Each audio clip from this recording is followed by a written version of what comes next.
Hi friends, welcome to Yummy Cooking. இன்னைக்கு நம்ம Yummy Cookingல நல்ல கிறிஸ்பியான உளுந்து முறுக்கு எப்படி செய்யறதுன்னு பார்க்க போறோம்.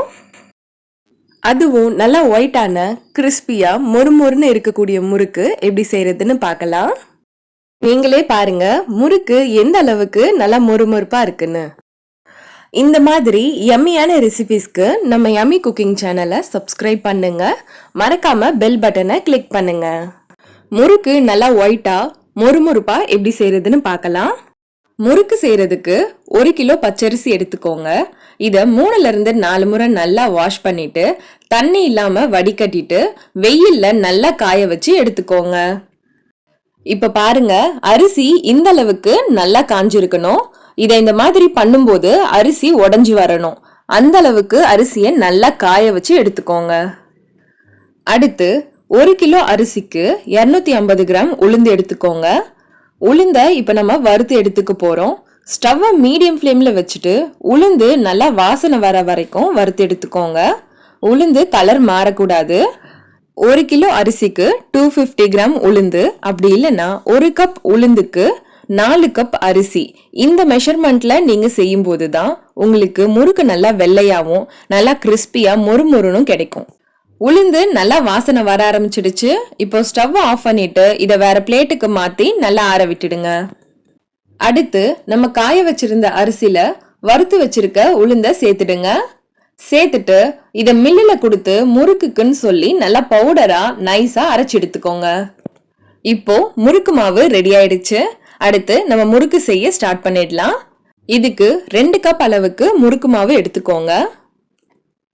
இது கூடவே 1 ஸ்பூன் அளவுக்கு கருப்பு எள் சேர்த்துக்கோங்க. அடுத்து தேவையான அளவுக்கு உப்பு சேர்த்துக்கோங்க. உப்பு சேர்த்துட்டு கொஞ்சமா பெருங்காயத்தூள் சேர்த்துக்கோங்க. இப்போ இதை நல்லா கலந்து விட்டுக்கோங்க. நம்ம சேர்த்திருக்க உப்பு மாவு ஃபுல்லா நல்லா மிக்ஸ் ஆகணும். அந்த அளவுக்கு இதை நல்லா கலந்து விட்டுக்கோங்க.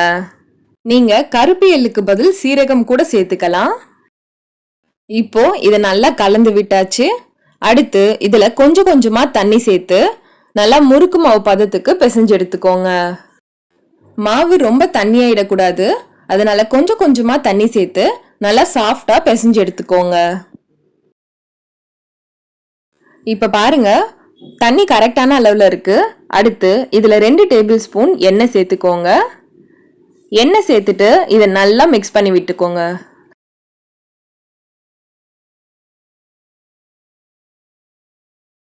இப்ப பாருங்க இத நல்லா பிசைஞ்சாச்சு. முறுக்கு மாவு இந்த அளவுக்கு நல்லா சாஃப்டா இருக்கணும். அப்போதான் நமக்கு முறுக்கு பிழியறதுக்கு ஈஸியா இருக்கும். இப்போ நம்ம ரெடி பண்ணி வச்சிருக்க முறுக்கு மாவுல இருந்து கொஞ்சமா மாவு எடுத்துக்கோங்க. மாவை இந்த மாதிரி கையில வச்சு நல்லா டைட்டா உருட்டிட்டு முறுக்கு அச்சுல வச்சிடுங்க. மீதி மாவு காயாம இருக்கிறதுக்காக ஒரு தட்டு போட்டு மூடி வச்சிடுங்க. இப்போ நம்ம முறுக்கு பிழிய ஸ்டார்ட் பண்ணிடலாம். இப்போ ஒரு தட்டுல லைட்டா ஆயில் அப்ளை பண்ணிட்டு இந்த மாதிரி முறுக்கு பிழிஞ்சு விட்டுக்கோங்க. தட்டுக்கு பதில் நீங்க ஜல்லிக்கரண்டி கூட யூஸ் பண்ணிக்கலாம். மெதுவா முறுக்கு பிழிஞ்சு விட்டுட்டு லாஸ்ட்ல இந்த மாதிரி கட் பண்ணி விட்டுட்டு அழுத்தி விட்டுக்கோங்க. இப்போ எண்ணெய் சூடா இருக்கு. இதை எண்ணெயில போட்டு பொரிச்சு எடுத்துடலாம். தட்டை எண்ணெய் கிட்ட எடுத்துட்டு போயிட்டு முறுக்கு எண்ணெயில போட்டுடுங்க. நம்ம தட்டுல எண்ணெய் தேய்ச்சிருக்கிறதால முறுக்கு தட்டுல ஒட்டாம ஈஸியா எண்ணெயில விழுந்துடும். முறுக்கை எண்ணெயில போடுறதுக்கு பயமா இருக்க பிகினர்ஸ் இந்த மாதிரி தட்டி யூஸ் பண்ணி பண்ணிக்கலாம். இல்லனா இந்த மாதிரி முறுக்க பிழிஞ்சிட்டு கையில எடுத்து கூட எண்ணெயில போட்டுடலாம். உங்களுக்கு எந்த மெத்தட் ஈஸியா இருக்கோ அந்த மாதிரி நீங்க பண்ணிக்கோங்க. எண்ணெய் நல்லா சூடானதும் முறுக்க எண்ணெயில போட்டுடுங்க. போட்டுட்டு ஸ்டவ்வை மீடியம் ஃப்ளேம்ல வச்சுட்டு 1 நிமிஷத்துக்கு அதை அப்படியே விட்டுடுங்க. அடுத்து கரண்டி விட்டு 2 பக்கமும் திருப்பி போட்டு நல்லா ஃப்ரை பண்ணி எடுத்துக்கோங்க. முறுக்கு எண்ணெயில போட்டதுமே திருப்பி விட்டீங்கன்னா முறுக்கு உடைஞ்சிடும். இப்ப பாருங்க எண்ணெய் சலசலப்பெல்லாம் குறைஞ்சிடுச்சு. இந்த பபிள்ஸ் எல்லாம் குறைஞ்சிடுச்சுனாலே முறுக்கு நல்லா வெந்துடுச்சுன்னு அர்த்தம். இப்போ இதை நம்ம வெளியே எடுத்துடலாம். இதே மாதிரி எல்லா முறுக்கையும் எண்ணெயில போட்டு ஃப்ரை பண்ணி எடுத்துக்கோங்க.